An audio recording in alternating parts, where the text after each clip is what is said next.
Bonsoir. Un fauteuil pour plus de 80 prétendants. La convocation du corps électoral au Cameroun a provoqué un déferlement de dossiers de candidature à la magistrature suprême. Les services d'Elections Cameroun, l'organe en charge de l'organisation de cette élection, ont rapidement été submergés par les 80 dossiers de candidature reçus. Et avouons-le, parmi les 8 dizaines de dossiers de candidature reçus par les services d'Elections Cameroun, certains dossiers de candidature étaient quand même assez loufoques, suscitant et provoquant au sein de l'opinion publique un mélange de réactions et d'émotions qui pousse à questionner la pertinence même du jeu et du processus électoral qui conduisent à désigner au Cameroun le chef de l'État. Alors, fidèles à nos habitudes, ce soir, nous nous interrogeons encore présidentielle 2025, 81 prétendants pour un seul fauteuil. Comment comprendre? C'est la question menue de cette édition. Merci pour la confiance renouvelée. Zoom sur le 237, c'est votre rendez-vous quotidien de lundi à vendredi entre 20h45 et 22h30. Heure d'Afrique centrale, c'est un foisonnement de regards lucides sur le Cameroun. Un concentré d'analyses pertinentes et sans concession, mais aussi un think tank, une sorte d'université du soir qui, justement, se positionne aussi pour ceux des dirigeants qui le veulent comme justement des outils d'aide à la décision. Nous sommes ce soir réunis avec notre collège d'invités pour réfléchir, pour cogiter, pour se projeter sur le Cameroun afin d'apporter des lumières. Là où il existe des zones d'ombre dans la compréhension des millions de téléspectateurs que vous êtes et qui justifient notre vocation et notre mission tous les jours. Je vais donc commencer par faire mes civilités à ces invités en commençant par celui qui est le plus géographiquement éloigné de nous. Henri Atangana est analyste politique et géopolitique. Il est consultant permanent de cette émission. Il intervient depuis Bruxelles en Belgique. Bonsoir Henri Atangana, bienvenue. Bonsoir. Ma caméra est un peu floue, je ne sais pas pourquoi. J'arrive pas à la régler, mais j'espère que ça va s'arranger au cours de l'émission. Bonsoir, merci de m'avoir invité. Bonsoir à tous mes copanélistes. Bonsoir à ceux qui nous suivent. Comme je disais d'entendre, ma caméra est un peu floue, je ne sais pas pourquoi j'ai un retour flou. J'espère que ça va s'arranger dans les minutes qui suivent. En tout cas, je vous remercie de m'avoir invité. Je dis bonsoir à tous les copanélistes, à toutes les personnes qui vont partager le plateau avec moi. Encore une fois, merci de m'avoir invité sur Forum Média Africain. Merci beaucoup à vous pour votre éternelle disponibilité. L'autre panéliste, c'est un homme que j'ai personnellement le plaisir de retrouver ce soir après plusieurs années. Notre dernière rencontre date effectivement, je crois quasiment d'une décennie. Pierre-Paul Moubitan Yandaga, bonsoir, bienvenue. Bonsoir, merci de m'accueillir dans ce studio. J'en profite pour dire bien des choses à tous ceux qui ne m'ont pas vu comme vous depuis un certain temps. Je suis là, un bon agriculteur, paysan, ne sort que quand c'est utile. Vous avez milité longtemps, quelques années en tout cas pour l'UNDP avant de créer... Le RDPC d'abord. Le RDPC d'abord. Ensuite, vous êtes passé à l'UNDP. Aujourd'hui, vous êtes le promoteur d'une nouvelle formation politique qui est toute jeune, elle a 2 ans d'existence. Pourquoi êtes-vous parti de l'UNDP? Bon, j'aurais bien voulu que vous me demandiez pourquoi je suis parti du RDPC avant d'arriver à l'UNDP. C'est peut-être aussi l'occasion. Très bien. Alors, je pars du RDPC tout simplement parce que j'ai constaté après certains événements qui se sont déroulés que le président national du RDPC ne contrôlait plus le parti. Et je ne pouvais plus y rester parce que lorsque je m'engage dans ce parti, à l'époque, c'était sur le plan idéologique. Rigueur, moralisation. De par ma vocation de guide spirituel, j'avais été touché par ces 2 piliers qui sont essentiels pour qu'un peuple puisse se développer. Et c'est pour cela que j'y avais adhéré. Et donc, je peux dire que j'étais en train de suivre un homme. parce qu'il avait manifesté une vision qui était d'ailleurs matérialisée à un moment donné pour le libéralisme communautaire. Donc j'y vais, et à un moment donné, après quelques temps, et d'ailleurs il faut noter en passant qu'avant d'entrer dans le RDPC, j'étais secrétaire national de la jeunesse du président Biya. Absolument. Alors, donc j'y suis allé d'abord pour ces idées. Avant même de devenir militant du RDPC, j'étais déjà secrétaire national de la jeunesse présidentielle. Je vais adhérer dans le RDPC après. Alors ensuite, donc, je vais démissionner parce qu'à un moment donné, comme je le disais, je constate que le président n'avait plus le contrôle de ce parti, qui avait plutôt davantage de vautours, qui travaillaient jours et nuits pour que plus rien de sérieux ne se passe. Pour que plus rien de sérieux ne se passe. Et du coup, je me suis senti, comme on dit, un peu mal à l'aise, surtout que, comme je n'avais pas ma langue dans la poche, évidemment, ces vautours en ont profité pour m'exclure pour 18 mois. La discipline du parti. Très bien, j'espère que c'est la discipline du parti. Alors, après l'exclusion de 18 mois, j'ai estimé qu'il était l'heure pour moi, au regard de ce que j'ai d'abord dit au départ. J'ai eu donc la confirmation qu'effectivement le président n'a pris le contrôle du parti et j'ai démissionné. Maintenant, après, comme disait un ancien ministre, comme un bon joueur ne manque pas d'équipe, le ministre Bello m'a tendu la main et m'a dit, écoutez, venez donc, on continue à travailler ensemble pour soutenir les idéaux du président. Et j'y suis allé, et puis je suis entré au comité central de l'UNDP, et puis on a travaillé ensemble pendant 7 ans. Et puis là aussi, vous claquez la porte? Ah bien sûr, puisque, vous savez, je suis personnellement contre l'inertie. Je suis contre l'inertie, surtout lorsqu'elle vient, par exemple, de ceux qui ont intérêt à ce que le mouvement soit dynamique. Dès qu'il y a déjà inertie, je ne trouve plus ma place dedans. Vous connaissez, les agriculteurs ont ceci de particulier, qui sont très vifs, ils sont en permanence en train d'observer la nature et tout ça là. Et assez pragmatique. Et très pragmatique. Et donc du coup, dès que je ne vois plus des raisons, je voyais plus pourquoi est-ce que je devais être là, même comme j'ai passé des moments très très intéressants avec un grand homme politique qu'on appelle Bello Bouba Maïgari. C'est un monsieur de la politique. J'ai appris à ses côtés et je sais aujourd'hui pouvoir dans l'avenir capitaliser dans la nouvelle formation politique que je conduis désormais. L'Union de réveil de l'Afrique. L'Union pour le réveil de l'Afrique. L'Union pour le réveil de l'Afrique. De l'Afrique. Voilà, on en parlera forcément de long en large à d'autres occasions, autant qu'il nous plaira peut-être de revenir sur Save Africa, ce gigantesque projet que vous conduisez, que vous matérialisez depuis des années. À côté de vous, il y a Clément Djou, qui est militant du mouvement pour la nouvelle, pour le mouvement africain pour la nouvelle indépendance et la démocratie. Le Manidem, c'est un parti qui a le vent en poupe récemment. J'ai envie de vous demander à quelle tendance appartenez-vous? Bonsoir et bonsoir à mes co-discutants et merci de m'avoir invité. Il n'y a pas de tendance au Manidem.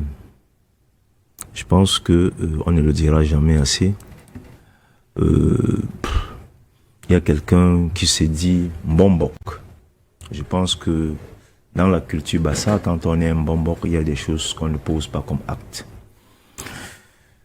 Qui a été exclu du Manidem par un congrès organisé en 2018, acté par le MINAT, et depuis 2018, il n'est plus militant du Manidem.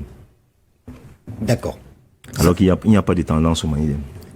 J'ai envie de croire que c'est aussi que le militant de l'UPC me donnera la même raison que vous. Théophile Mbong, bonsoir. Bonsoir. Vous êtes militant de l'Union des populations du Cameroun. Merci d'avoir accepté notre invitation. C'est moi qui vous remercie. C'est un plaisir pour moi de me retrouver ici. Un plaisir d'ailleurs renouvelé parce que ce n'est pas la première fois. Et j'espère tout simplement que je serai à la hauteur des attentes de vos très nombreux téléspectateurs. Qui est le leader de l'UPC et qui est le candidat à la candidature pour l'Union des populations du Cameroun? Madame Abiba Issa Mbedi est le leader de l'UPC. L'UPC a donné mandat à Abdourahmane Baba qui va porter l'offre de ce parti et qui lui-même sera porté par ce parti. Porté par ce parti autant qu'il va porter l'offre de ce parti. Gabriel Ngomsi, lui, est du Social Democratic Front, du chairman Joshua aussi. Bonsoir et bienvenue chez nous, chez vous aussi. Bonsoir Baga, bonsoir à tous les copanélistes, bonsoir aux milliers de téléspectateurs de Zoom 237. C'est un plaisir pour moi d'être là ce soir pour ma première fois dans votre plateau. On espère que cette première fois ne sera pas la dernière. Nous parlons donc ce soir de cette floritude de candidatures, ou alors de candidats à la candidature pour l'élection présidentielle d'octobre prochain. 81 dossiers de candidature, 82, puisque finalement en cours il y a eu un désistement, ont été reçus par les services d'Elections Cameroun. Et pour le professeur Ondoa Biwole, qui est expert en management des affaires publiques, dans management et en gouvernance publique, ça fait trop, ça fait désordre. Je vous propose d'écouter le professeur Viviane Ondoa Biwole et on revient juste derrière. Et moi je pense que lorsqu'on observe effectivement l'actualité, on a de bonnes raisons d'être inquiet. On a de bonnes raisons d'avoir peur. Comment pouvez-vous imaginer qu'on ait 81 manifestations de candidature au poste de président de la République? Comment c'est possible? Comment c'est envisageable? Mais en fait, c'est révélateur de graves dysfonctionnements du point de vue de la gouvernance. Parce que comment pouvez-vous imaginer que l'une des conditions pour être candidat, c'est d'avoir au moins 35 ans? Et puis vous avez quand même un individu qui se lève, qui a 31 ans, qui va déposer sa candidature. Et puis, plus est, la candidature est reçue. Comment? La norme ne dit plus rien à personne. Seulement la norme, la conformité. Et ça, je le décris depuis toujours. Les mandats sont violés, on a 40 ans au poste, 43 ans, 25 ans, et tout ça ne dit rien à personne, ça ne fait peur à personne. Et dans tous les cas, ça se répercute dans tous les secteurs. Ce n'est pas simplement un secteur isolé. Voilà un cas triste. Comment pouvez-vous imaginer que vous ayez des partis politiques et 2 candidats, 3 candidats, à date, qu'on ait même à tergiverser ou à se poser la question de savoir, un parti a dit qui est son président ou qui sont les instances qui sont les membres qui sont au niveau du management de ce parti. Comment peut-on imaginer que même les diligences juridiques ne puissent pas nous permettre d'éviter ce type de désordre? Comment pouvons-nous imaginer que même si vous avez une candidature indépendante, qu'on ne puisse pas s'assurer que vous avez les 300 signatures avant même de prendre. Il y a des conditions qui ne sont pas à la limite négociables. On appelle ça du non négociable. Donc, nous avons une norme qui n'est pas respectée par l'individu, donc violation individuelle. Ensuite, au plan institutionnel, on nous dit quand même que les dossiers ont été reçus. Violation institutionnelle. Même s'il faut engager le contentieux, c'est quand même pas sur des conditions non négociables. C'est comme être Camerounais. On dit, vous devez être Camerounais pour être candidat. Et puis on essaie encore d'hésiter. Non, vous ne l'êtes pas, vous n'êtes pas candidat. Et le dossier n'est même pas reçu. Ça fait partie des conditions non négociables. C'est simplement la preuve qu'en fait on a de réels problèmes de gouvernance. Et vraiment j'ai très peur. J'ai très peur pour ce pays. J'ai très peur pour l'avenir. J'ai très peur parce qu'au fond, on peut en rire, on peut prendre ça à la légère, mais c'est un indicateur grave. C'est un indicateur grave de ce que la norme n'est pas respectée au plan individuel, elle n'est pas respectée au plan institutionnel, et même la société devrait empêcher que ça arrive. Que ce soit même inimaginable. Mais si les gens ont même la possibilité de penser que c'est possible, excusez-moi la tautologie, ça veut donc dire que Nous sommes dans une société qui a des problèmes. Une société qui a des problèmes, normes et conformités comme étant des conditions non négociables. Théophile Mbong, je vous passe la parole pour réagir aux propos du professeur Viviane Ondoa-Biolé, qui, je le rappelle, est ancien directeur général de l'École supérieure de management public du Cameroun. Elle a démissionné de son poste à l'époque justement pour être en conformité avec la loi parce qu'elle avait estimé que le temps auquel qu'elle devait passer au poste, selon la loi justement, était dépassé, était caduque et qu'elle ne pouvait pas rester à ces fonctions-là en violation de la loi. Est-ce que ça vous parle, le respect de la norme et de la conformité? Parler du respect de la norme et de la conformité, c'est reconnaître qu'il y a effectivement cette norme-là. Mais il y a longtemps que la norme a été écartée et que l'écart a été normalisé. Et donc tout ce qui nous arrive n'a rien d'étonnant. Et je suis tout simplement content qu'elle l'ait relevé une fois encore, et je ne crois pas que ce soit la première fois qu'on le dise ici. Parole aux militants du SDF, est-ce que dans cet environnement-là, cet environnement-là ne participe pas-t-il pas à discréditer le processus électoral au Cameroun? Il faut le dire de manière claire, bien que nous soyons dans un espace de pluralisme politique, 81 candidatures, ça marque clairement une cacophonie politique savamment orchestrée par le pouvoir en place, dans le but tout simplement d'exercer une manœuvre bien connue, celle de diviser pour mieux régner. On est un peu gêné de voir autant de candidatures se prononcer. Ça montre la légèreté avec laquelle les gens prennent la fonction de président de la République du Cameroun. Une légèreté qui, nous, au SDF, nous interpelle à plusieurs degrés, parce que au SDF, nous avons œuvré pour un Cameroun nouveau. Et ce Cameroun nouveau-là, nous l'avons fait depuis 90. Nos pères fondateurs ont jeté les bases de ce Cameroun nouveau avec comme fondement le fédéralisme et les valeurs de la social-démocratie. Donc, lorsque nous voyons aujourd'hui à quel point il y a un relativisme aigu et moral qui se joue dans les déclarations de candidature, le SDF, nous restons tout simplement sereins et concentrés à la candidature de notre candidat, concentrés à l'offre politique que nous donnons aux Camerounais, parce que nous pensons clairement que c'est cette offre politique-là qui peut sauver le Cameroun. D'ailleurs, ce programme politique que nous avons au SDF s'intitule « Notre mission pour sauver le Cameroun ». Donc, dans nos commissions pour sauver le Cameroun, le SDF ne veut que parler programme politique. Le SDF ne s'intéresse qu'à parler programme politique.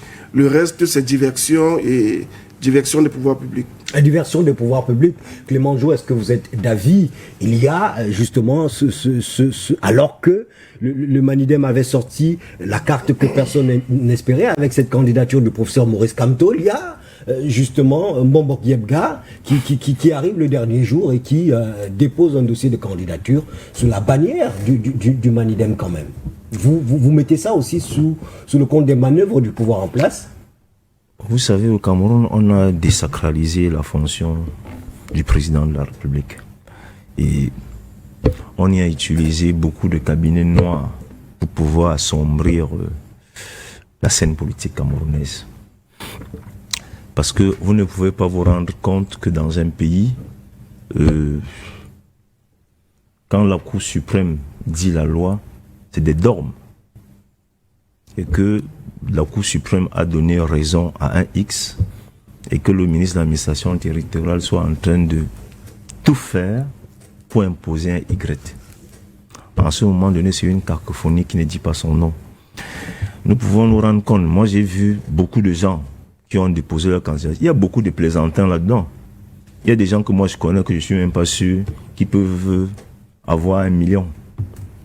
Mais où ils ont pris 30 millions tout d'un coup. Et si vous regardez, ça a été accéléré à partir de l'après-midi. à partir de l'après-midi, du lundi, jusqu'au soir. Alors, ça veut dire que le système, là, ça va vraiment orchestrer parce que vous savez que le RDPC lui-même a 2 candidats et que la jurisprudence a fait à ce que le même RDPC avait rejeté les 2 dossiers de l'UPC dans l'Union Ekele. Alors, justement pour chercher à mettre en difficulté le Conseil constitutionnel, tout ce qui se passe là a été savamment orchestré par le régime en place. Beaucoup d'argent ont circulé, mais vraiment, nous constatons tout simplement que en 2004, la caution était de 1 500 000.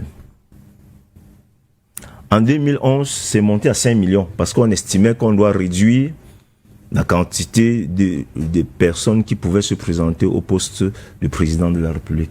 Mais comment vous pouvez vous rendre compte en 2018, 30 millions, en 2025, 30 millions et on a cette explosion. On a 81 candidats.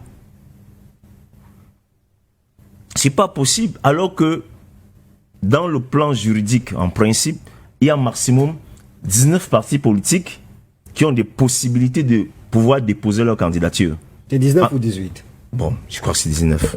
Bon, disons qu'il y a des partis politiques, au moins 18 ou 19, qui peuvent déposer leur candidature. En effet, qui remplit les conditions régies par la loi électorale. Alors, en dehors de quelqu'un qui pourra passer par d'autres canaux, c'est-à-dire que les 300 signatures, une candidature indépendante.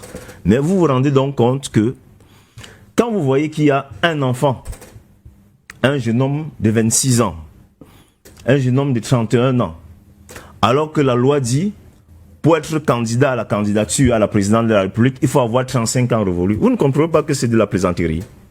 Vous pensez que, et dessus quoi, il y a parmi eux quelqu'un qui fait le droit. C'est de la plaisanterie. Nous comprenons comment fonctionne le système.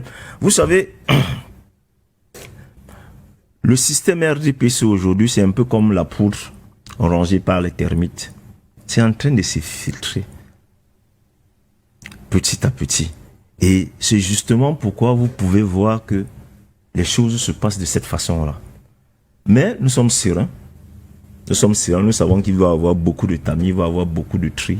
Et que dans le cas de votre parti, vous serez forcément au contentieux préélectoral. Oui, mais ça ne nous dérange pas parce que nous sommes sereins. Vous savez, on ne peut pas, je ne le dirai jamais assez, le MINAT a acté, si vous allez sur le Facebook du MINAT, vous allez voir président du Manidem, Anissé Kane, vice-président Ndomo Fils Valentin et trésorier Titio. Et cette lettre-là, ce document avait été donné à l'époque à tous les gouverneurs des régions pour faire comprendre que le Mbombok ne fait plus partie du Manidem et il n'est plus militant du Manidem. Et je ne devais pas trahir une confidence. Ici, j'étais sur un plateau ce matin où on a essayé de l'appeler 150 fois. Il n'a jamais décroché le téléphone. C'est vrai que nous-mêmes, on a essayé à plusieurs reprises. Il n'a jamais décroché le téléphone pour parce qu'il connaît les positions. Après la mort du feu à Banda, en 2015,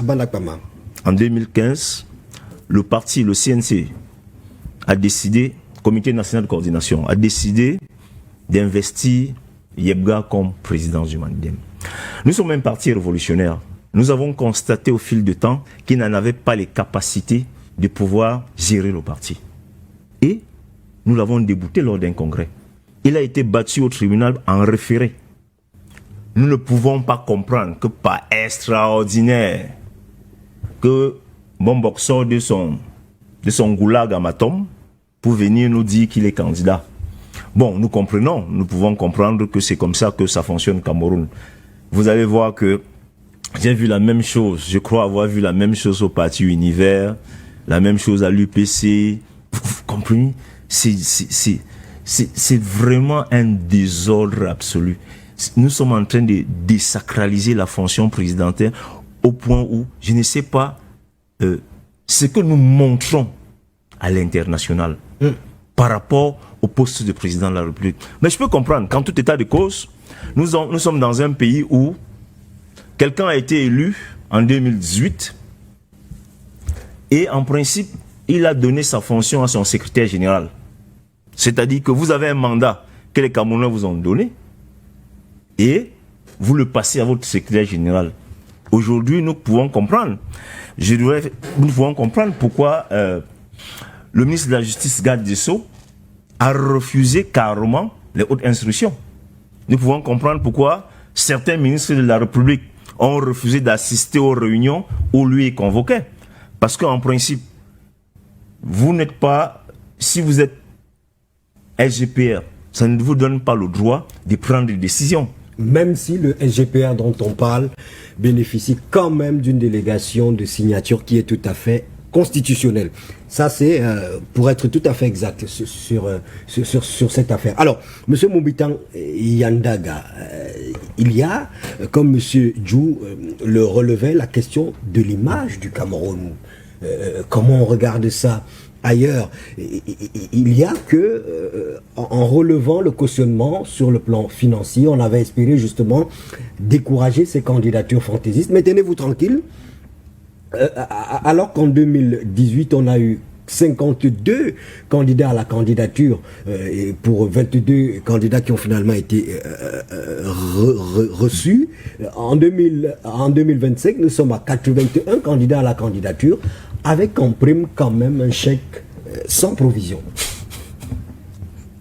Bon, ben, qu'est-ce que vous voulez donc qu'on y fasse, puisque vous avez décidé au Cameroun en particulier et en Afrique en général de mimer l'Occident en adoptant votre fameux pluralisme politique basé sur la multitude des partis politiques.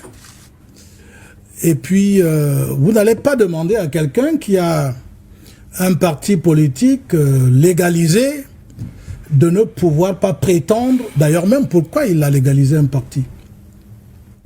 Comment vous allez, sur quelle base vous allez dire lui, il ne peut pas, vous ne pouvez pas. Il n'y a que la loi qui peut dire lui, il ne peut pas. Il me semble que c'est cette démarche qui est en train d'avoir lieu. N'en déplaise aux uns aux autres, vous verrez toute catégorie de personnes. Moi, je pense même que c'est très peu, 81, par rapport à plus de 400 partis politiques légalisés. Mais il y en a très peu, 80. Regardez le pourcentage. Non, non, non. Laissez les Camerounais. C'est aussi des exutoires qui permettent aussi de se défouler, de pouvoir aussi parfois rejeter toutes les contradictions intérieures qu'on ne peut pas gérer. Il faut bien qu'il y ait des circonstances qui vous permettent de pouvoir aussi vous affirmer. Imaginez-vous quelqu'un qui n'arrive même pas à pouvoir se nourrir et qui arrive à une situation telle qu'il ne lui reste qu'une seule chose, c'est d'aller faire légaliser un parti en espérant qu'avec ce papier, il peut avoir des accords quelque part pour pouvoir avoir de quoi vivre. Vous allez lui empêcher cela, pourquoi? Puisque vous avez choisi la démocratie à l'occidentale. L'Afrique n'a jamais fonctionné comme ça. Alors nous devons donc accepter les conséquences de nos choix. Tout à l'heure, le militant du SDF disait, en référence à leurs efforts qui ont été louables dans les années 90, parce qu'ils se sont battus pour qu'il y ait désormais, je ne sais pas si c'était, ils se battaient pour la démocratie ou pour le pluralisme politique, parce que faut bien qu'on se comprenne là-dedans. Alors, finalement, il y a de la démocratie, il y en avait en Libye, mais il n'y avait pas de multipartisme. Alors, donc c'est pour dire aux uns et aux autres qu'il y a tellement de confusion dans cette affaire que moi je ne vois pas pourquoi laisser les gens manifester leur intention d'être président et que les organes en charge de discriminer puissent le faire. Il faut laisser les émotions. Non. Alors, ces organes vont dire, toi, tu ne peux pas. Et nous, qui sommes des citoyens, nous allons observer que les organes en charge de cette discrimination ont dit, celui-là, il ne peut pas. Souffrez que ce soit comme ça. Maintenant, je voudrais aussi faire une digression, peut-être pas une digression, une réaction par rapport à toutes ces guéguerres que nous voyons là et tout. Mais c'est à l'image du Cameroun. Mais, à l'intérieur des partis politiques, les bicéphalismes... Oui, mais c'est même comme ça que le Cameroun fonctionne lui-même. Qu'est-ce qui est étonnant dedans? Vous-même, il ne faut pas se contredire. En même temps, vous dites, vous voyez comment... vous vous plaignez du fait qu'il y a quelqu'un qui gère par procuration aujourd'hui, parce qu'il a eu des pouvoirs en tant que SGPR pour pouvoir machin et tout. Alors les gens disent, non, il gère par procuration, mais c'est la loi qui lui donne la possibilité de le faire. Puisque vous avez élu un président, un chef d'État, et par le décret,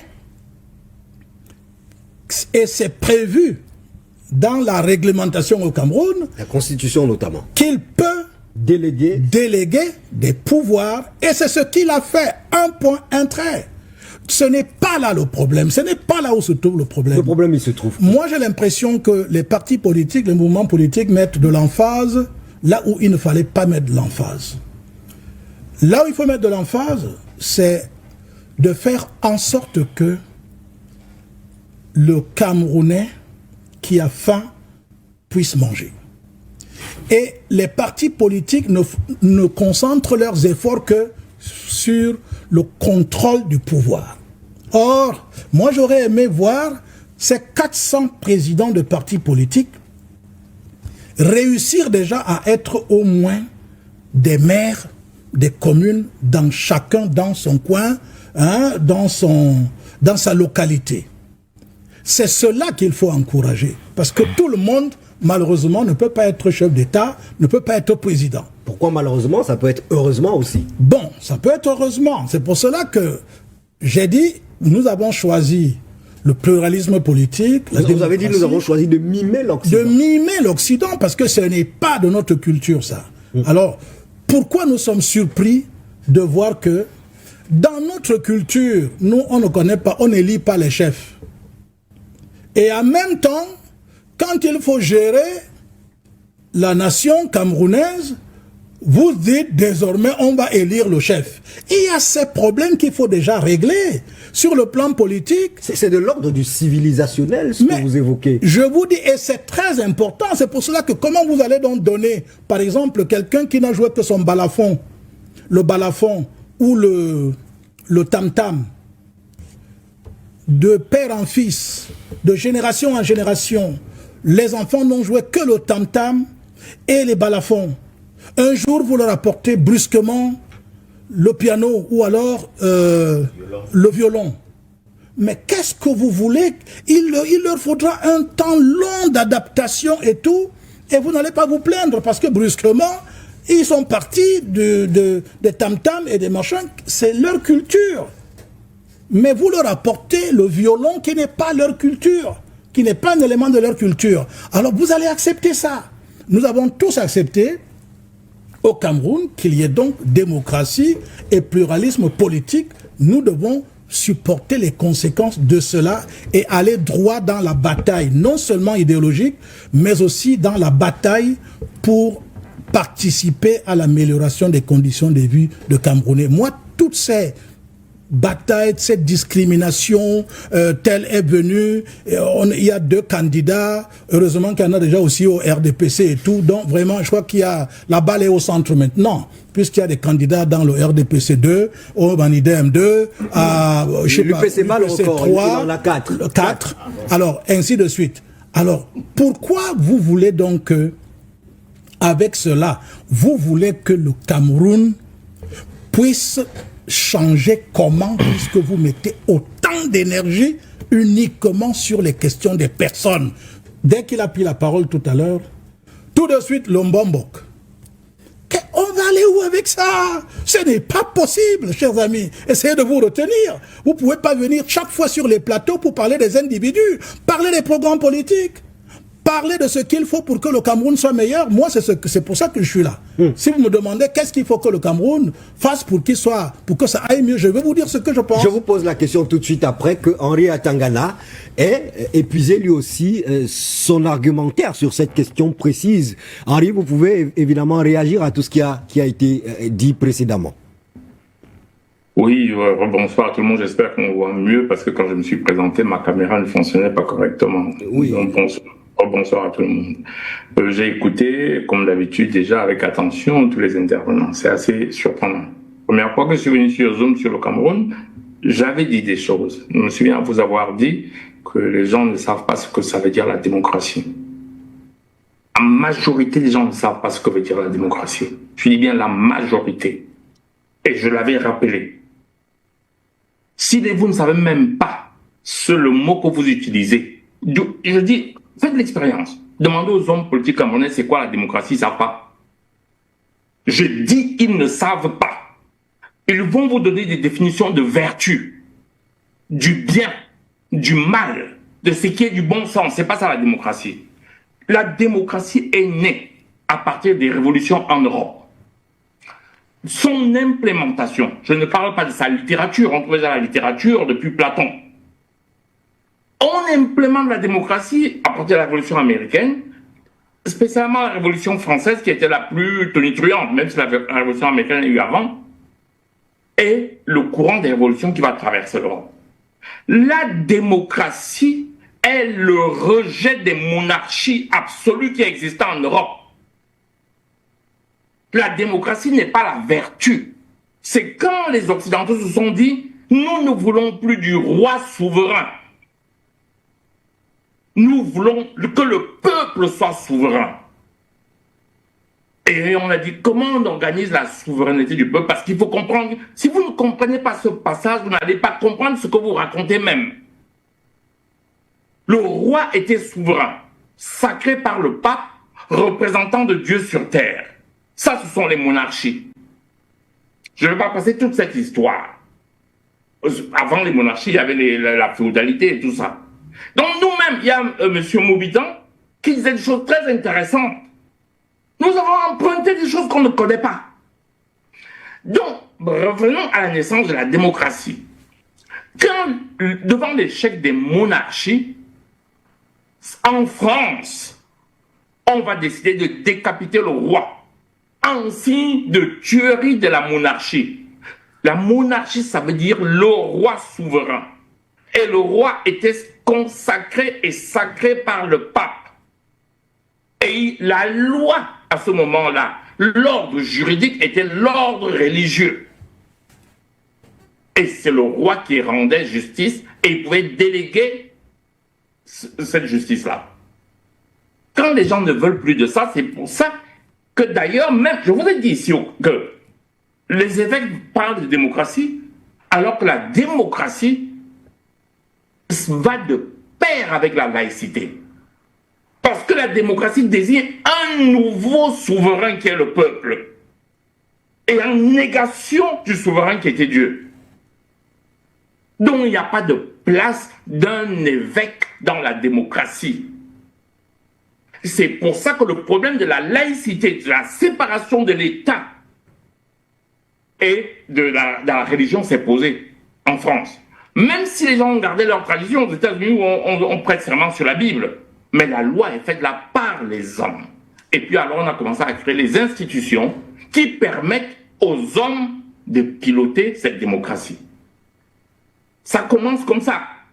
Donc la démocratie n'est pas une vertu ou une bonne chose ou une mauvaise chose. Deuxième chose, nous venons, et c'est là où M. Moubitan avait raison, on n'élisait pas les rois chez nous. Parce que nous sommes naturellement des royalistes, nous on n'a pas connu la révolution. C'est pour ça que vous voyez que Paul Biya est au pouvoir. Parce que dans nos natures, les personnes âgées étaient respectées, étaient source de sagesse. Il n'y avait pas d'élection pour choisir. C'est pour ça qu'il y a les longévités chez nous. Mais maintenant qu'on va appliquer ça, parce que maintenant, on veut la place, il y a tout le désordre qu'on voit là. Et ce n'est pas seulement au Cameroun. Pour rappel, il y a eu des records comme 54 candidats à la présidence en Haïti, comme par hasard. Oui, oui. La première République noire. Voilà. Vous voyez le rapport qui sort aussi de l'esclavage, de la colonisation. Et à ce moment, il y a des soubresauts. Parce qu'ils appliquent aussi des choses qu'ils ne connaissent pas. Et ce sont ces soubresauts qui vont entraîner 54 candidats. Le record a été donné, je crois, par le Nigeria, à 73 candidats. Regardez le Nigeria. Le Nigeria aussi, ancienne colonie, ancienne sortie d'esclavage, qui doit s'adapter à des réalités nouvelles. Alors que quand vous regardez les vieilles démocraties, aux États-Unis, par exemple, ça alterne entre deux courants. Démocrates, truc, et le reste, c'est de la littérature. Avec souvent un ou deux candidats supplémentaires qui sont indépendants. Voilà. Indépendants. Et dans les royaumes, oui, pourquoi pas, dans les royaumes, qu'est-ce qui s'est passé? C'est que on a voulu garder les rois. Parce que c'était un vestige de leur passé. Et sur la majorité des pays d'Europe, on a donc implémenté ce qu'on appelle les démocraties parlementaires. Et dans ces royaumes, vous allez voir que c'est très souvent le Premier ministre issu d'élections parlementaires qui est chef de l'exécutif. Le roi est symbolique. Et là, vous trouvez aussi plusieurs partis, mais qui sont obligés de former une coalition gouvernementale. La France, c'est un cas assez particulier parce qu'il a un souverain élu qui est le chef de l'État, qui est une forme de souverain élu. Et puis, plusieurs partis là s'embrouillent et on extrait quelqu'un d'une... Je vous rappelle que le président de la France, il est au premier tour à 25%. Et le deuxième tour, c'est un fake. C'est un fake, c'est un faux plus de 50%, puisqu'on prend ceux qui du premier tour, et les deux candidats, et il est clair que les deux qui vont au deuxième tour, c'est leurs électeurs qui vont venir majoritairement. Le reste, c'est l'accessoire. Ou bien quand on veut bloquer Marine Le Pen ou n'importe quoi. Mais c'est du faux 50%. C'est-à-dire que le fait de organiser l'élection à 2 tours masque le fait que le chef d'État a moins de 25% à la présidentielle. C'est en réalité l'astuce du deuxième tour. Ceux qui demandent sur le deuxième tour au Cameroun, évidemment, du moment où vous avez plusieurs courants, vous êtes obligé de passer par ce genre de choses. Et pour ne pas accepter qu'un chef d'État se retrouve avec 25% d'électeurs, on crée un faux 50% par un deuxième tour dans lequel on n'a tamisé que 2 personnes. Et là, forcément, ça fait 50-50. C'est une astuce de calcul beaucoup plus qu'une réalité électorale. Très bien. Donc, ils ont choisi, ces pays-là ont choisi des multiples candidats, des multiples partis politiques, mais c'est des parlementaires et ils recherchent une majorité parlementaire. Merci. Oui. Oui. Vous allez vers la fin de votre propos, Henri Atangana. Voilà, d'accord. Donc, le problème est très complexe, malheureusement, je ne fais pas exprès de durer. Le problème, parce que si on veut comprendre, on va alors comprendre pourquoi on en arrive à ça. Parce que c'était la question c'était pourquoi on a plusieurs présidents ce foisonnement. Le foisonnement, il va de soi d'ailleurs, c'est un miracle. Et là, je suis d'accord avec M. Moubitan. Nous avons 250 tribus. 250 tribus. Le vote est tribal au Cameroun. Mais c'est un miracle s'il y a moins de 250 prétendants. C'est un miracle s'il y a moins de 250. D'ailleurs, s'il n'y a que 80, c'est déjà la chance. Puisque le vote est tribal et on a 250 tribus, forcément, ça crée 250 partis politiques. Merci beaucoup, Henri Atangana. Voici venu le temps de la contradiction et il y a Gabriel Gomsi qui brûle d'envie de réagir à vos propos. Non, je ne vais pas revenir spécialement sur ces propos parce que je ne veux pas rentrer dans l'école de la démocratie ici sur ce plateau. C'est pour moi venir sur un plateau comme celui-ci, prétendre que les Camerounais ne connaissent pas ce que c'est que la démocratie. Moi, je pense que c'est insulter l'intelligence du peuple camerounais. Il aurait peut-être dit, peut-être il voulait dire autre chose, mais je ne voudrais pas m'attarder sur ce débat-là, sur la définition de la démocratie. Vraiment, depuis le CM1, on apprend ça aux enfants.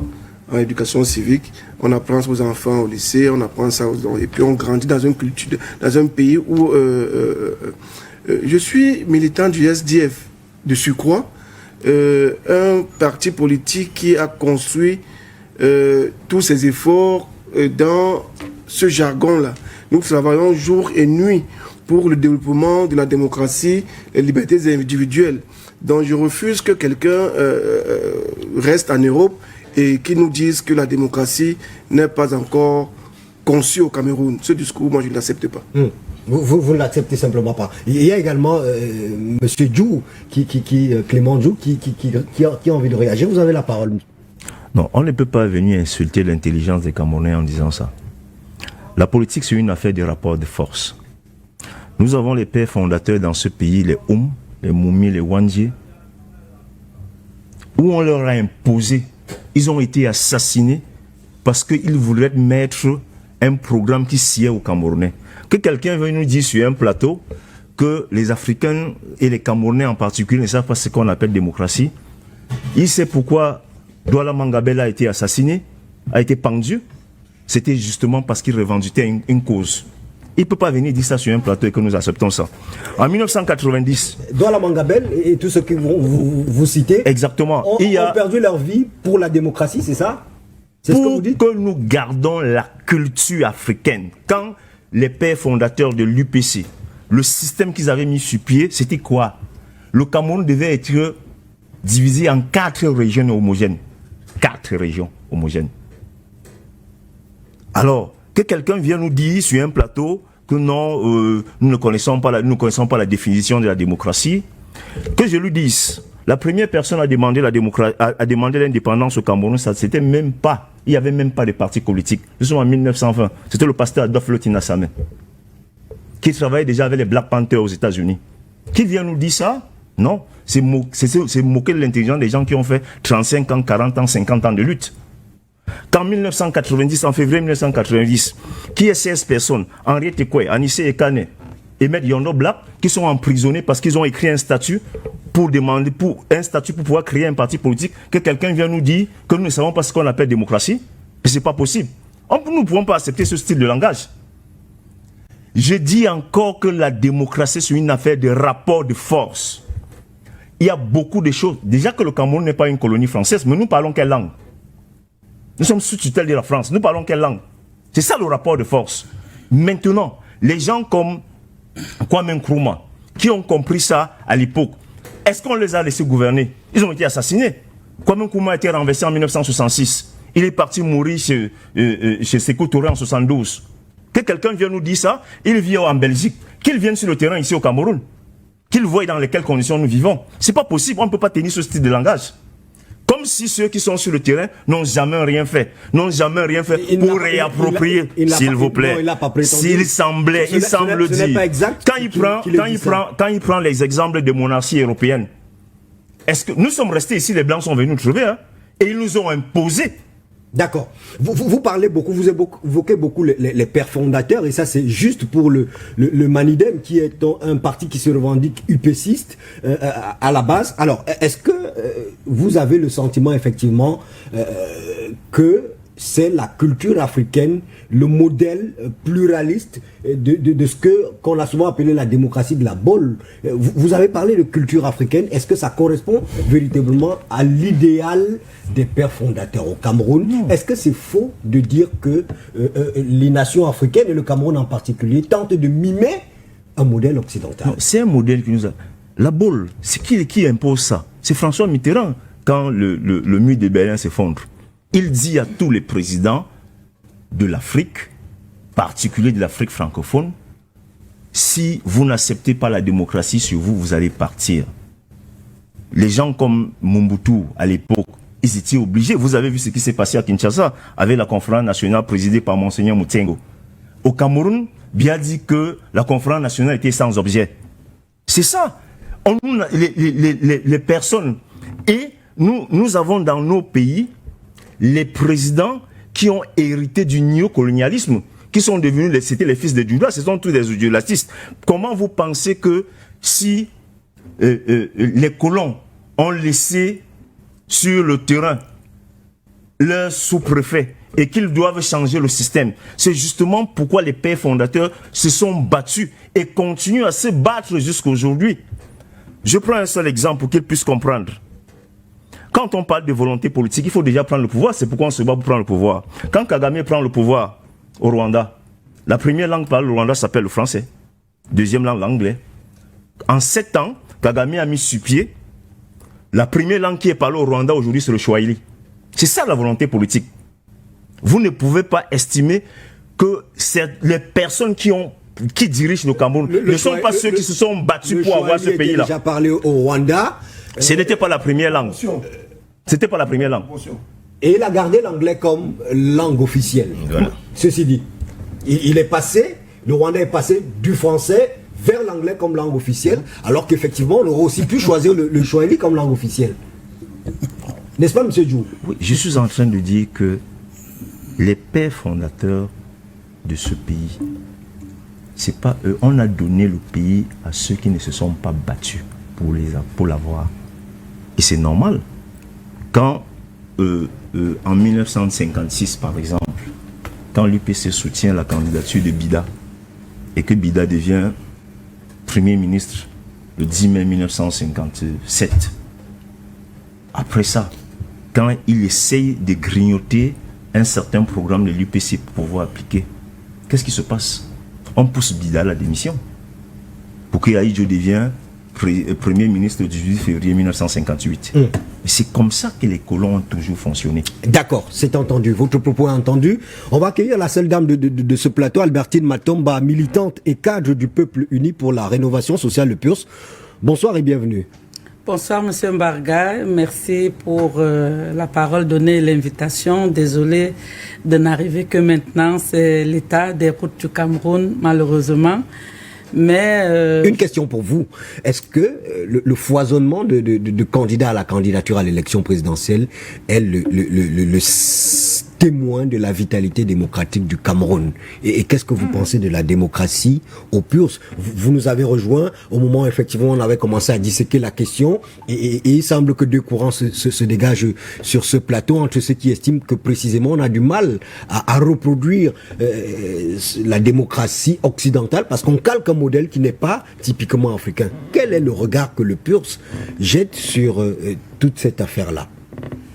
Déjà, il faut croire que on a mis dans la tête des populations, bien avant la convocation du corps électoral, qu'il fallait absolument un seul candidat pour affronter le président sortant. Mais je pense que c'est une aberration et une distraction.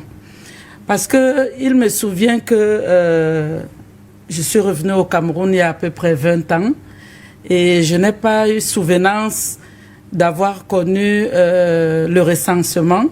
Mais ce qui est connu, c'est que le Cameroun compte environ 30 millions d'habitants. Alors, sur 30 millions d'habitants, si 65% de la population est en âge de voter, je vous laisse faire les calculs. Donc, on aurait 100 candidats que ce ne serait pas un problème. Pourquoi? Parce que nous avons une population diversifiée. Donc, venir dire qu'il y a, certes, on remarque par rapport aux années précédentes, qu'il y a plusieurs candidats, une pléthore de candidatures à la fonction présidentielle, c'est une remarque, mais qui peut aussi s'expliquer. Lorsque les Lions indomptables jouent, par exemple, et que nous recherchons la victoire, que nous pensons que le coach n'est pas en train de faire ce qu'il faut, mais c'est 30 millions de coachs que nous avons chez nous à la maison. Aujourd'hui, chaque Camerounais qui vit la malgouvernance est en droit de se dire qu'il peut proposer mieux que ce que nous avons aujourd'hui. Donc, voilà ce qui, pour nous, explique. C'est vrai que dans la globalité, on peut trouver des exceptions qui nous ont fait passer comme des moments d'humour par rapport à leurs raisons. Mais il y a un problème de fond qui est la volonté de plus d'une personne à vouloir prendre les rênes, à vouloir jouer le Moïse pour pouvoir sauver le Cameroun.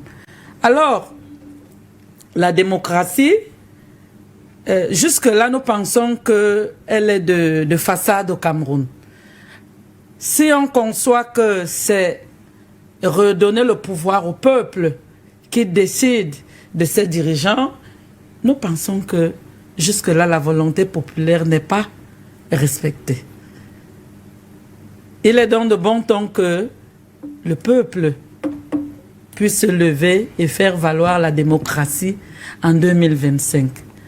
Le PURS croit à ce que le peuple veut et prend donc les dispositions nécessaires pour que la voix des populations puisse être exprimée. Ce n'est pas un secret, je vais vous le rappeler quand même, pour dire que la vision pour le Cameroun que porte notre candidat Serge Espoir Matomba est basée sur le podolisme. Voilà pourquoi il est l'héritier des pères fondateurs. Ce que les Ruben Oumiobe ont voulu pour le Cameroun, ce qu'ils ont voulu faire du Cameroun, c'est ce dont le Cameroun a besoin aujourd'hui. C'est-à-dire retrouver notre souveraineté sur le plan économique, sur le plan social et tout ce que vous pouvez imaginer pour qu'on puisse avoir notre identité. Nous avons donc mis sur pied, ou alors il s'est mis sur pied une alliance appelée Alliance Mpodolo, où on a aujourd'hui 5 partis politiques à l'intérieur, le PURS y compris, et ce sont des partis qui ont une vision similaire à celle du PURS. Et c'est un rassemblement qui se fait sur la base idéologique. Absolument, parce que lorsque nous discutons avec les citoyens camerounais, ils veulent un rapprochement très souvent de personnes. Si tel jeune se met avec tel jeune, ils peuvent donner quelque chose d'assez consistant. Ce n'est pas interdit que les jeunes se mettent ensemble, mais c'est pourquoi, c'est pas pour faire une balade dans le Sahel ou bien aller à Kribi, mais c'est la fusion idéologique dont il est question pendant ces élections, afin d'apporter aux Camerounais l'espoir. L'espoir. Ouais. Le même espoir que Joseph Théophile Mbong, justement, dit incarner avec le candidat de l'UPC. Et donc, on a ce foisonnement de candidatures. Et aujourd'hui, on en est à se demander si c'est véritablement de la démocratie, avec quand même les spécificités qui sont propres à celle du Cameroun. À l'UPC que vous représentez, est-ce qu'on considère que ça correspond à la vision des pères fondateurs? Pas du tout, pas du tout. Alors, pas du tout. Nous vivons l'un des moments forts de la vie du pays. Vous savez, lors des élections présidentielles, et chacun se retrouve à un tournant décisif, à un moment fort, et chacun veut s'exprimer. Alors, ces élections arrivent dans un contexte de fin de règne. Un contexte de bilan, un contexte où on jette un regard sur l'état actuel. On se souvient de ce que nous avons été. Et chaque Camerounais se dit, j'aurais pu faire mieux. J'ai mieux à offrir que celui qui est là. Alors, le sentiment généralisé, c'est faire partir ce système qui nous a appauvris, faire partir ce système qui a mis ce pays en lambeaux, faire partir ce système qui a créé le marasme ambiant. Donc, qu'il y ait une pluralité de candidats, cela ne devrait pas étonner. D'ailleurs, ça répond à la réelle volonté des tenants du pouvoir. On a épilogué sur la genèse de la démocratie ici. On sent à la base qu'il n'y a pas eu une volonté de démocratiser ce pays. Pour preuve, ceux qui ont osé créer des partis, ceux qui ont osé opposer un son de cloche différent sont passés par la prison. Alors cette volonté affichée de créer une multiplicité de partis cachait cette volonté plus réelle qu'ils avaient en eux-mêmes d'être des souverains. Monsieur Mobitan Yandaga, réaction forcément à tout ce qui s'est dit, et puis on peut se projeter finalement. Moi, je continue de penser que nous avons un devoir en tant que leader politique, en tant que citoyen. Notre devoir, c'est de conjuguer nos efforts pour que notre pays, notre continent africain puisse sortir du marasme dans lequel il se trouve actuellement. On ne peut pas conjuguer ces efforts en imitant des personnes qui ont construit leur continent. Je pense à l'Occident. Ils ont construit leur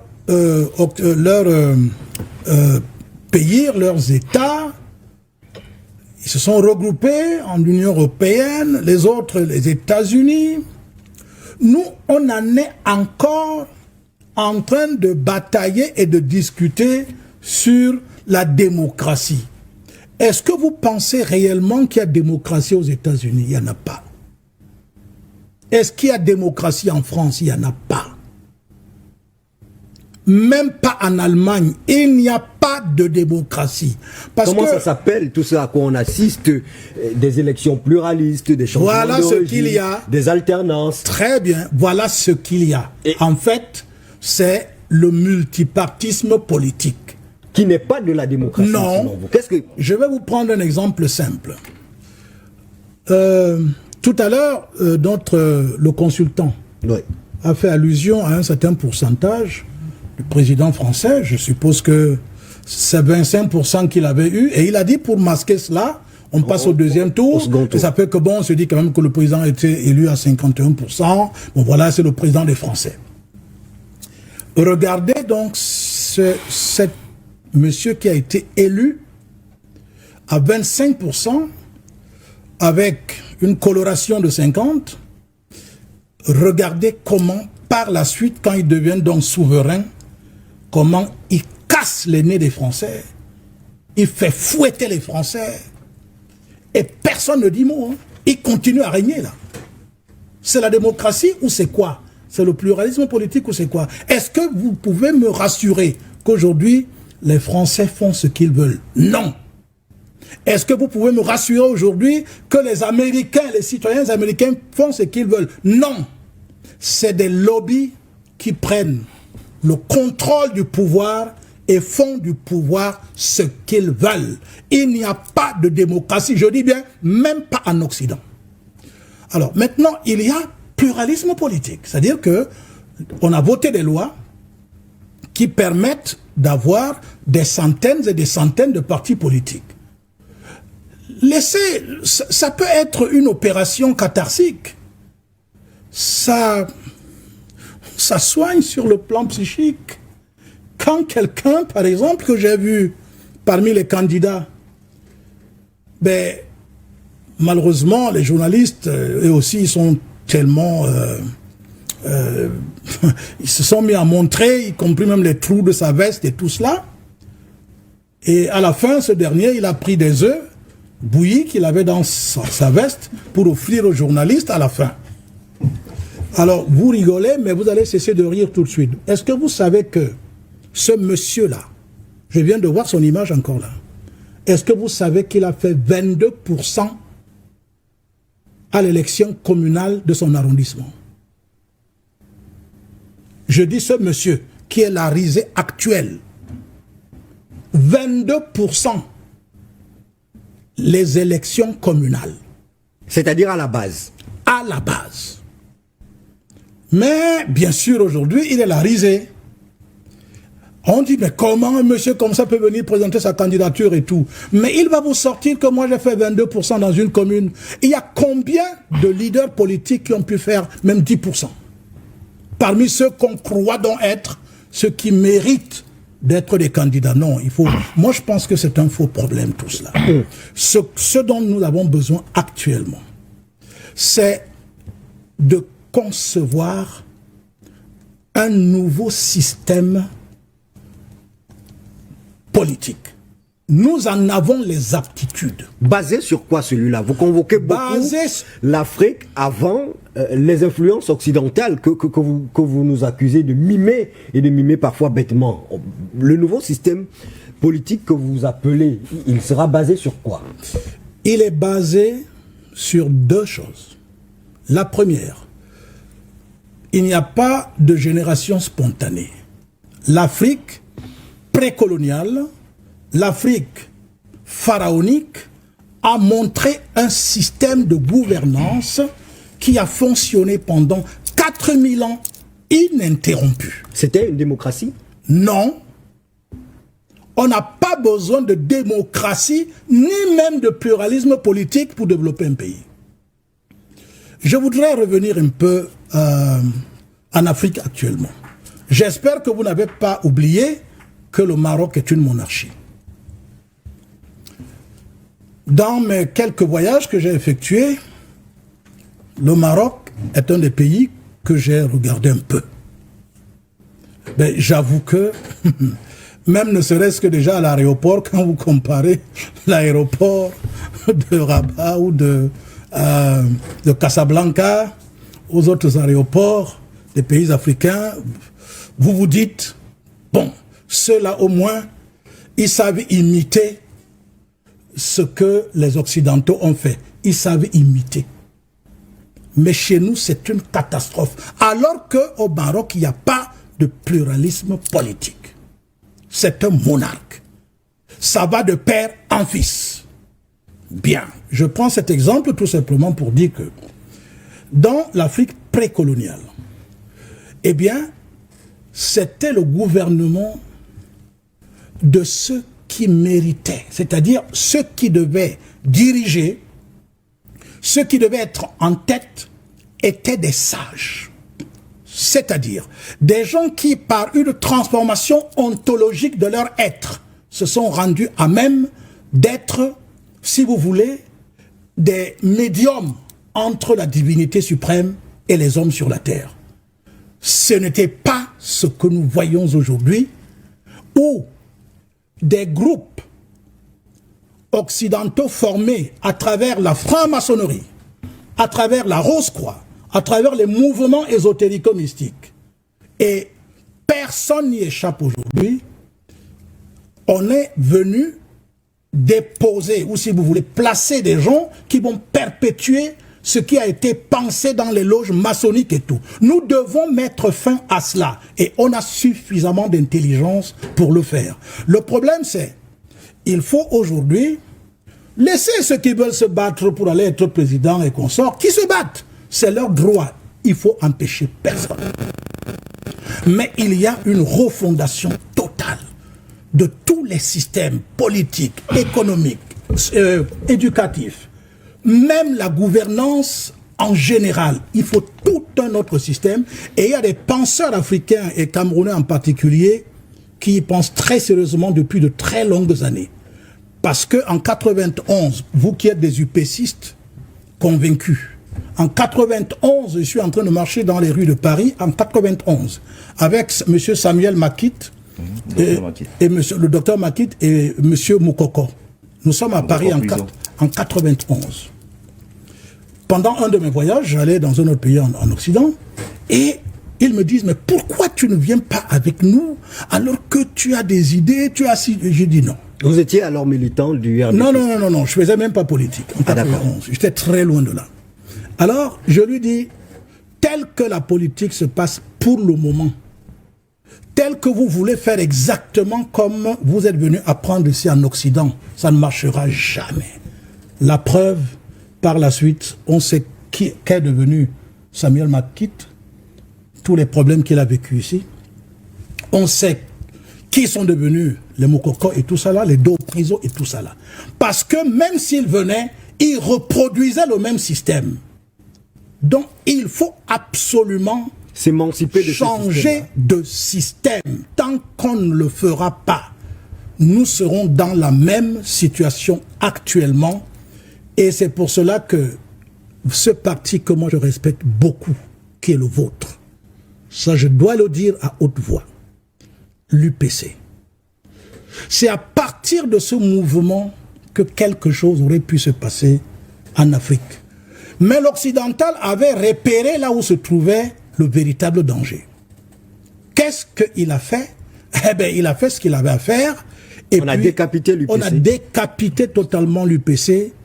Malheureusement, aujourd'hui, cet héritage n'est pas assumé réellement. Il s'est peut-être émietté dans des partis de formation politique. Il n'est pas assumé. Le PURS, par exemple, qui se veut souverainiste. Il n'est pas assumé entièrement. Pourquoi? Parce que quand vous regardez comment ça fonctionne actuellement, toutes ces excroissances qui parlent de l'upécisme, du podolisme et consorts et tout, c'est bien.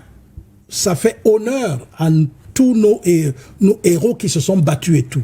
Mais est-ce que maintenant, on ne peut pas s'asseoir, indépendamment de ce que eux ils ont fait, là maintenant, penser autre chose? Pourquoi on ne peut pas le faire? Pourquoi toujours père fondateur? Pourquoi toujours les autres qui étaient... Mais faites ça maintenant. À l'époque actuelle. Nous pouvons, là, maintenant. Il faut déjà non, ce n'est pas par le pouvoir qu'on le fait. Il faut prendre le pouvoir. Nous expliquerons cela parce que nous avons une vision. Quand l'occasion nous sera donnée, vous allez comprendre qu'est-ce que nous proposons désormais en Afrique et au Cameroun. On n'a pas besoin de prendre le pouvoir pour changer, pour faire autre chose. Vous allez découvrir cela. J'avoue que je suis très curieux de découvrir cela et que... Même en Algérie, c'est quand ils prennent le pouvoir qu'ils implémentent... En Algérie, c'est quand même prennent le pouvoir qu'ils implémentent leur programme. Et aujourd'hui, vous pouvez comprendre, vous pouvez constater que les Algériens sont très syndiqués. En Afrique de l'Ouest, vous avez vu comment au Burkina par exemple, c'est parce que les Burkinabés sont syndiqués.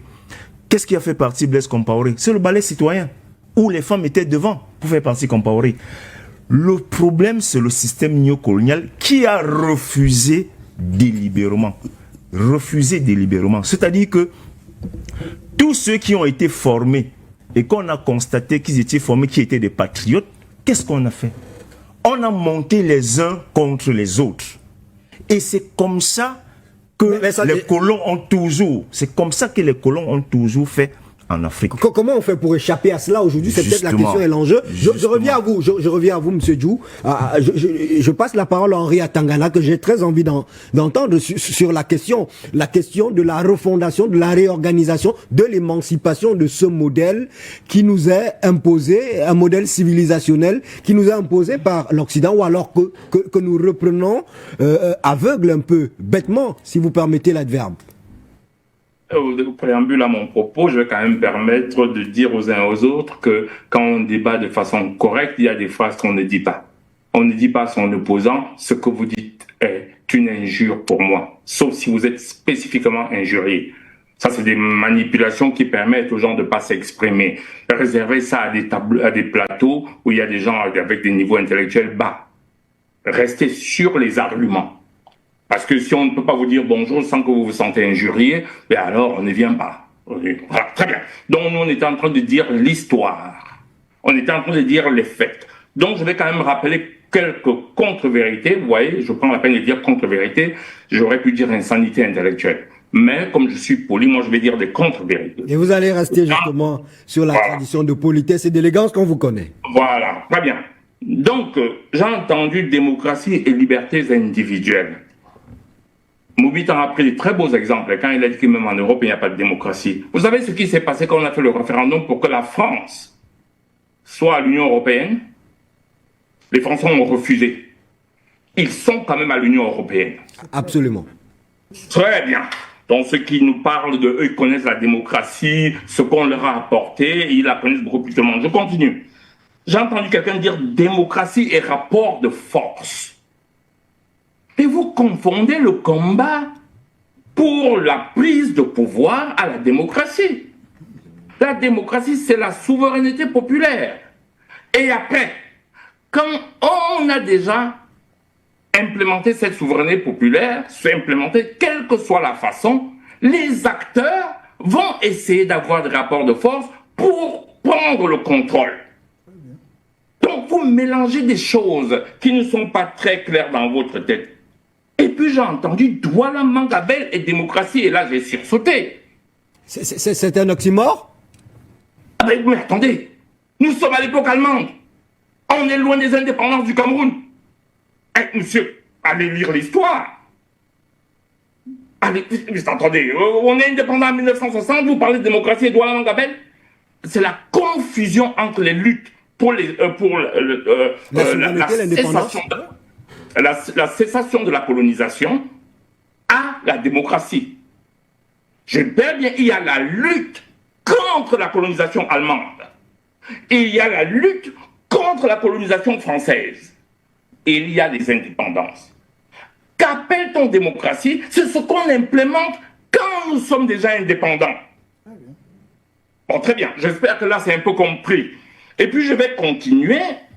Alors là, le comble, c'est quand quelqu'un m'a dit que Kagame, en parlant de démocratie, parce que c'était sur le sujet, Kagame a implémenté une langue, enfin, ça veut dire que c'est pas parce qu'on implémente une langue qu'on est en démocratie. Je veux dire, il n'y a pas que le français et l'anglais partout. Les Suédois ne parlent ni français ni anglais. Les Hollandais ne parlent ni français ni anglais. La démocratie, c'est la souveraineté du peuple. Si le peuple a choisi au Maroc d'avoir un roi, c'est la démocratie pour eux. Parce que le peuple marocain veut être contrôlé par le roi. Non, c'est pas possible. C'est pas possible. Ne venez pas. La démocratie, c'est justement de laisser les uns et les autres s'exprimer, cher monsieur. On va donc laisser monsieur Henri Atangana poursuivre. Il me souvient justement que la démocratie, c'est ça. Laisser les autres s'exprimer, même quand ils se trompent, même quand vous estimez qu'ils ont tort. Henri Atangana, vous poursuivez sereinement. Et puis là où j'ai trouvé alors le plus loufoque, c'est quand quelqu'un a dit l'UPC soutient la candidature de Mbida.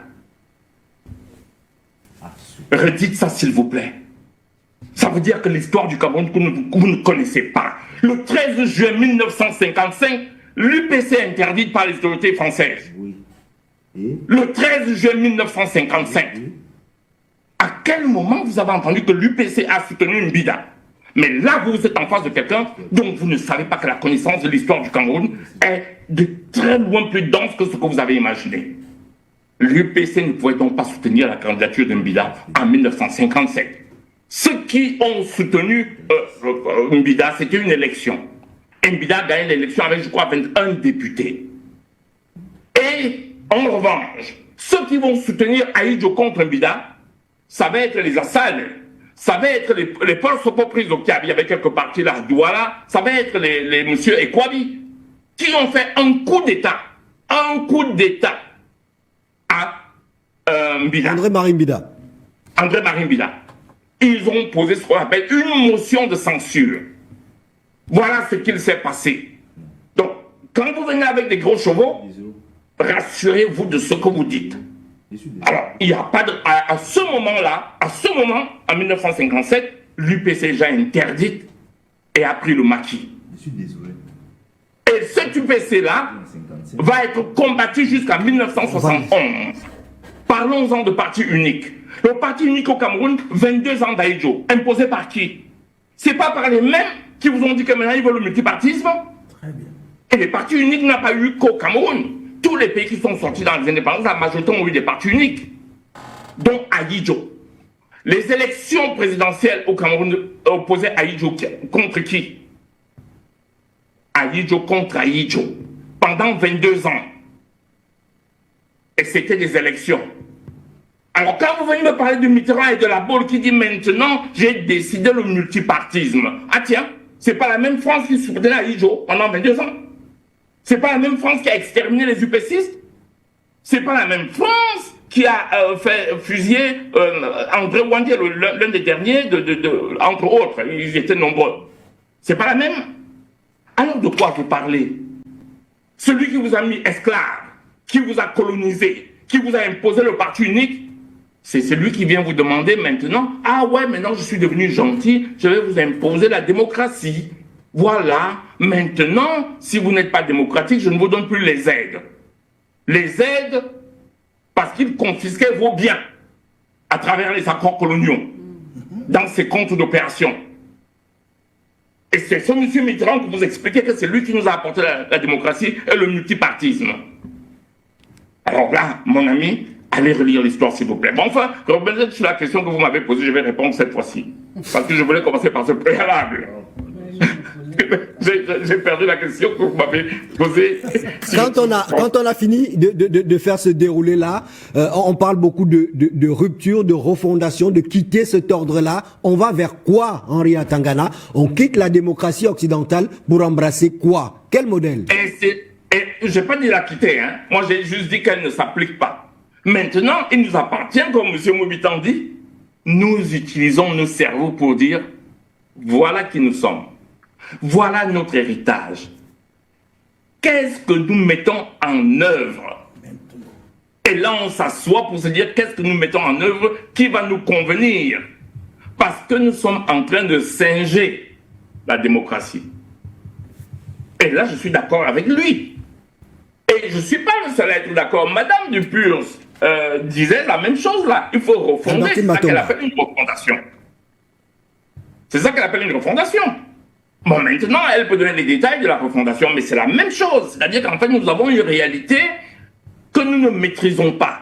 Et comme nous ne la maîtrisons pas parce qu'elle nous a été imposée, d'ailleurs, elle ne nous a pas été imposée en tant que démocratie, elle nous a été imposée en tant que dictature. On nous impose 22 ans d'âge de dictature. Personne n'en parle hein, actuellement. Dans jusqu'à l'UPC. Et c'est à partir quand Mitterrand va venir dire « Ok, d'accord, conférence à Bâle, maintenant la démocratie, c'est n'importe quoi. » Quand on parle de Thomas Sankara, vous avez dit que c'est M. Mitterrand qui nous a amené la démocratie. Et qu'est-ce qu'il a fait de Thomas Sankara quand Thomas Sankara lui a dit la vérité? Arrêtez la blague, hein. Arrêtez la vaste farce. Donc, on doit maintenant sortir et discuter et de savoir ce qu'on veut implémenter, ce qui nous correspond, et c'est ça qui serait pour nous la démocratie. Ce que le peuple camerounais veut en fonction de notre histoire, de notre réalité et nos aspirations. Je sors par là. Oui, c'est très intéressant tout ce que vous déroulez.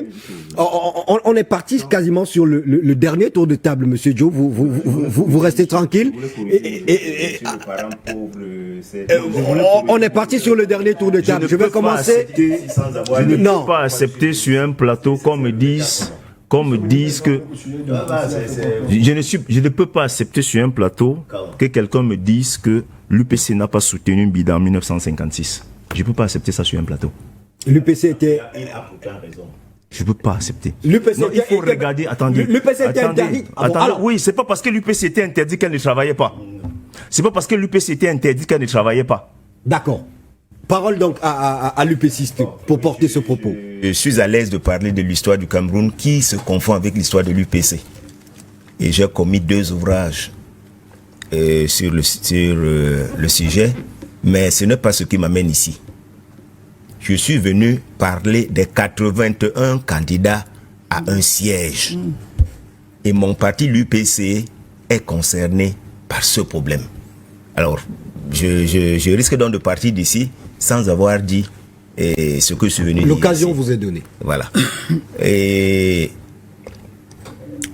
comme je l'ai dit, la multiplicité de candidats à cette élection est très bien compréhensible. Nous avons 81 candidats. C'est chacun qui manifeste l'intention de prendre les rênes de ce gouvernement, de ce pays, de le gérer, de gouverner. Tout simplement parce que c'est chacun qui veut, à sa manière, qu'est-ce que je veux dire, donner le résultat, déclarer l'échec du système en place. C'est chacun qui dit implicitement qu'il faut une rupture. Les lois de ce pays ont prévu un mécanisme qui aboutit à la candidature. Elles sont, pour des détails non importants, très permissives. Mais pour ce qui est important, il y a eu cette volonté d'obstruction. On constate qu'on a fixé une limite, s'agissant de l'âge, on a fixé une limite inférieure. Lorsqu'on n'a pas 35 ans, on est considéré comme ne pouvant, n'étant pas en capacité de gouverner. Mais on n'a pas fixé une limite supérieure. Je crois qu'il faut quand même des aptitudes physiques pour pouvoir gouverner. On n'en a pas tenu compte. Ce qui veut dire que un grabataire peut se lever, je ne le dis pour personne, et se porter candidat. Ce qui veut dire que un malade mental peut se lever. On n'a pas tenu compte de tout cela. Bon, mais là, c'est le moindre des problèmes. Le problème qu'il y a et qu'il faut voir, c'est qu'en 2020, l'ECAM a créé une jurisprudence contre l'UPC, en prenant une décision unique contre l'UPC. L'UPC a candidaté pour les élections locales. Un monsieur en mission contre l'UPC a lui aussi introduit des listes doubles. Et partout où nous avions des mairies, où nous avions des élus, nos listes ont été écartées. Au profit? Au profit de qui, vous savez. Seulement, qu'est-ce qui se passait? C'est que c'est sur la forme que cette décision a été prise. On observait, partout on voyait, ça c'est l'UPC, ça c'est UPC, écarté. UPC, écarté. On n'a pas jugé sur le fond. Parce qu'en réalité, qu'est-ce qui se passe? Lorsqu'il y a une multiplicité de listes, il y a sûrement une dont le signataire a qualité. Et d'autres dont le signataire n'a pas qualité. Alors, celles-là doivent être, permettez, celles-là doivent être évacuées. Qu'est-ce qui se trouve donc au niveau de l'UPC? L'UPC a subi une injustice criarde ici, au vu et su de tout le monde. Un ministre s'est permis de nommer le secrétaire général de l'UPC. L'UPC étant un parti politique, à ce titre, une association privée.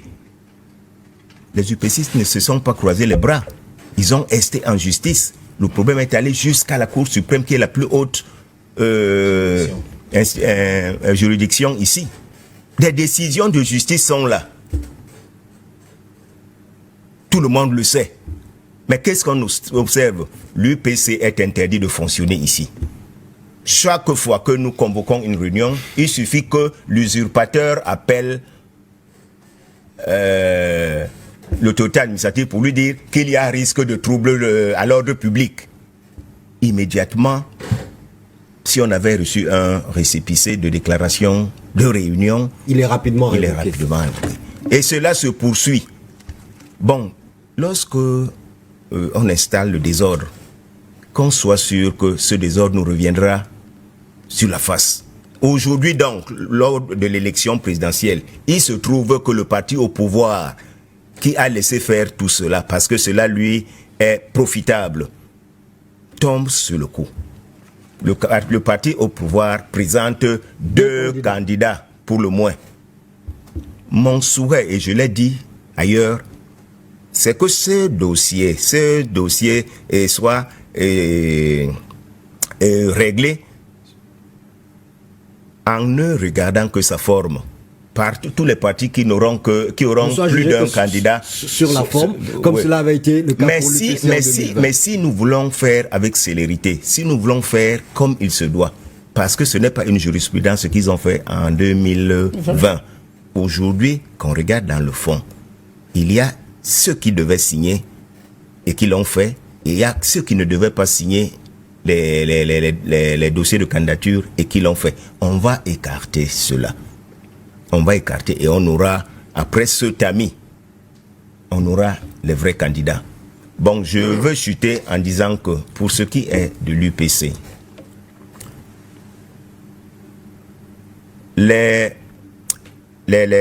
actes de justice, les décisions de justice sont favorables à Madame Issa Abiba et Monsieur Balegelnkot, qui sont issus du congrès d'octobre 2017. Un congrès régulièrement convoqué qui a fait l'objet d'une déclaration, ensuite d'un récépissé de déclaration. Les actes du congrès ont été régulièrement déposés au MINAT et le MINAT a remis en retour une prise d'acte. C'est le bureau et le seul qui jouit de la légalité et de la légitimité pour l'UPC.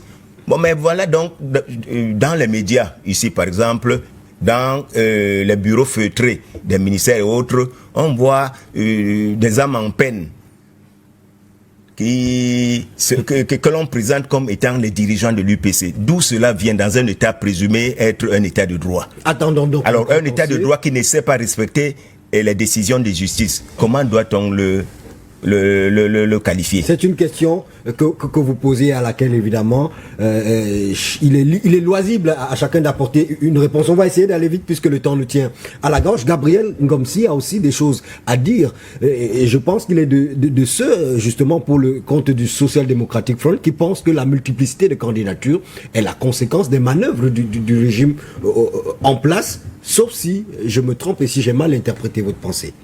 Oui, je l'ai dit ici, mais le plus important est peut-être là où le bas blesse.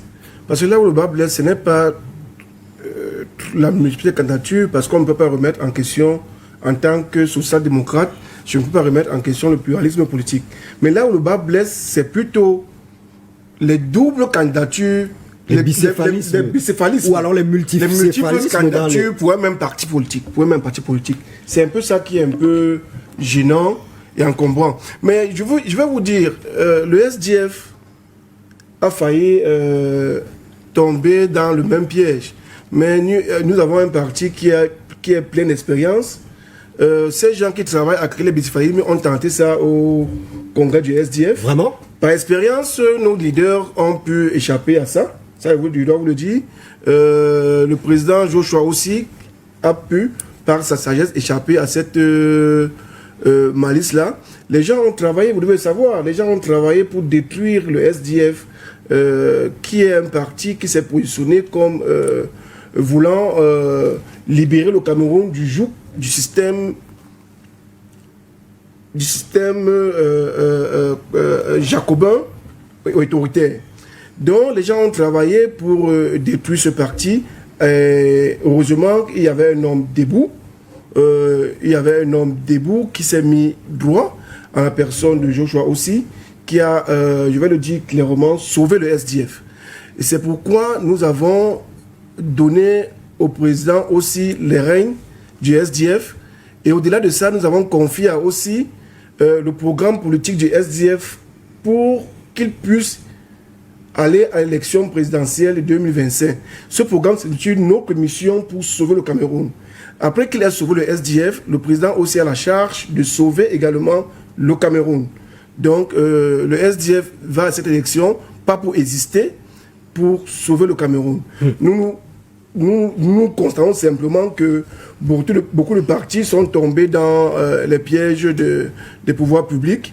Le SDF, par expérience, n'est pas tombé. À éviter ce piège-là, grâce notamment à votre expérience, vous dites. Tout à fait. Albertine Matomba, ce sera votre dernière prise de parole. On aurait aimé vous entendre justement sur l'idée de rupture avec le système et le modèle en place. Vous le décriez à votre façon. En tout cas, celui à qui vous avez donné le mandat, le premier secrétaire du PURS, a reçu un mandat justement et il appelle les Camerounais, le peuple camerounais dans son programme, à se lever pour la rupture. Bien entendu, parce que nous avons là un système politique malade et un système verrouillé qui manipule à suffisance les populations depuis plus de 40 ans. Et cela n'a que trop duré. Aujourd'hui, le peuple a l'opportunité de participer à la refondation qui est notre, j'allais dire, leitmotiv. Et comment, en choisissant le programme politique qui sied au Cameroun aujourd'hui. Parce que nous devons revenir aux fondamentaux. Nous devons revenir, sortir du système ojulatiste et du paternalisme politique. Si on ne le fait pas, on va continuer à se mélanger les pédales sur est-ce qu'il y a la démocratie, est-ce qu'il n'y en a pas. Je pense que nos parents, nos aïeux en Afrique ont toujours eu la démocratie. Même si elle n'était peut-être pas appelée ainsi, parce que moi, je voyais ma grand-mère dans les associations au village, lorsqu'il fallait prendre une décision, et on demandait à chacun de se prononcer, qui est pour, qui est contre, ou une sorte de vote local. Et si les gens s'expriment en faveur ou contre, c'est le pouvoir, donner au peuple de pouvoir s'exprimer. Alors pour 2025, précisément en octobre, nous pensons que le peuple est fatigué par le système mis en place. Il faut sortir de ce système. Si on ne sort pas de là, ça va être compliqué. Et sortir de là n'est pas dire qu'on n'est plus, en démocratie, on n'est pas démocrate. Nous sommes démocrates parce que nous allons pouvoir choisir. Mais choisir quoi? Choisir de revenir aux fondamentaux, choisir de réécrire nous-mêmes l'histoire. Quand vous voyez par exemple notre logo du parti, vous voyez une main qui est écrite à l'intérieur du Cameroun, c'est la main camerounaise d'un fils du pays qui réécrit notre histoire avec un nouveau soleil. Parce que ce que nous subissons aujourd'hui, les lois que nous subissons, ne sont pas les lois. C'est un système qui n'est pas en faveur des fils et filles du pays. Donc il faudrait que nous puissions... Voilà pourquoi le premier chantier, après que nous ayons accédé à la magistrature suprême, sera de réécrire la Constitution pour que nous puissions écrire ce qui est bien pour notre émergence. Notre émergence, notre félicité, notre souveraineté doit être faite sur la base de ce que nous voulons. On voit un peu l'image de ce que nous voulons dans les pays de l'AES. Si nous quittons le paternalisme politique, nous avons tout ce dont nous avons besoin au Cameroun pour avoir un peuple à l'abri de la faim, à l'abri de la soif, à l'abri des conditions de santé, parce qu'aujourd'hui, ce que vous savez ou vous ne savez pas, c'est que quand vous êtes malade aujourd'hui, c'est une porte ouverte pour la mort. Vous n'avez pas de choix. Si vous n'avez pas d'argent pour vous faire soigner, on commence à chercher, à cotiser plus tard pour voir comment on va vous enterrer. Les routes inexistantes, non, tout est à refaire. Et si nous voulons refaire tout, il faudrait que nous prenions nos responsabilités. Cette refonte, le premier secrétaire du PUS l'a dit lors de son investiture en avril, le 5 avril, à Yaoundé, qu'il n'est pas le Messie qui va juste dire et la chose va s'accomplir.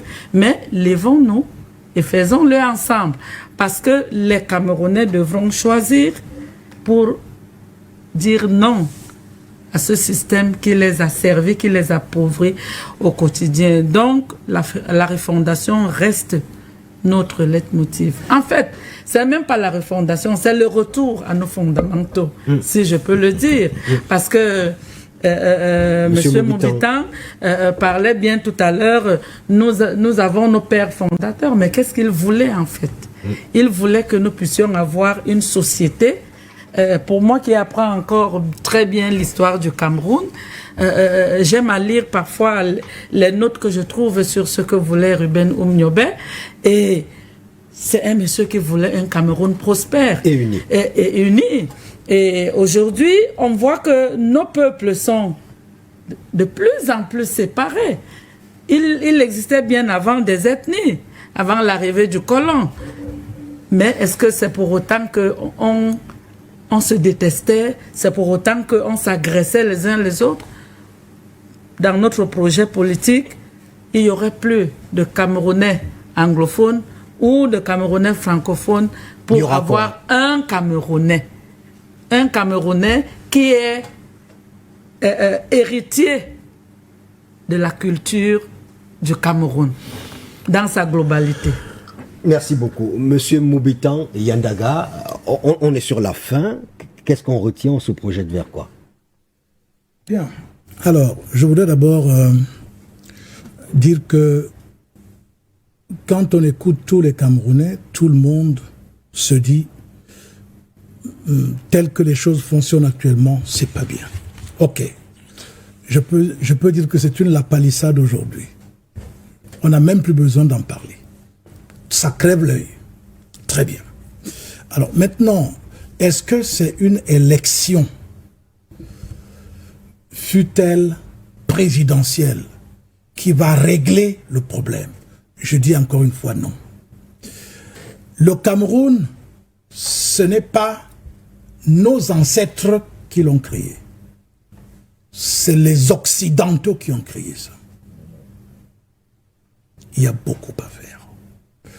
Tant que nous allons fonctionner sur et à l'intérieur des moules que les Occidentaux ont fabriqués, s'il vous plaît, même si on fait ce que j'ai vu au Rwanda ou au Kenya, où vous voyez des presque gratte-ciel montés, mais vous se battre aujourd'hui, par exemple, pour aller prendre le pouvoir, parce qu'ils disent c'est en prenant le pouvoir dont la décision, et je vous comprends parfaitement, parce que lorsque vous arrivez là où on décide, c'est là où vous pouvez facilement implémenter ce que vous pensez, quelle est votre vision. C'est normal. Mais maintenant, nous disons, dans l'Union pour le réveil de l'Afrique, nous disons ceci. Pendant que les autres font ce qu'ils sont en train de faire, nous, on jette les bases pour une nouvelle Afrique.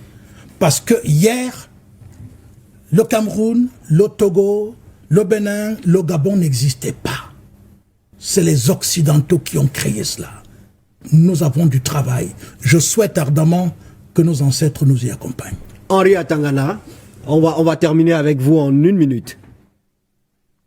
Justement, dans la continuation de son propos, c'était le projet des pères fondateurs de la liberté en Afrique pour sortir du colonialisme, c'est-à-dire les États-Unis d'Afrique, parce que les colons nous ont divisés. Au-delà de tout ça, c'était le projet de l'UPC, l'Union des populations du Cameroun, qui avait compris que les Occidentaux sont venus nous coloniser, pas seulement en nous divisant, mais parce que nous n'étions pas un tout.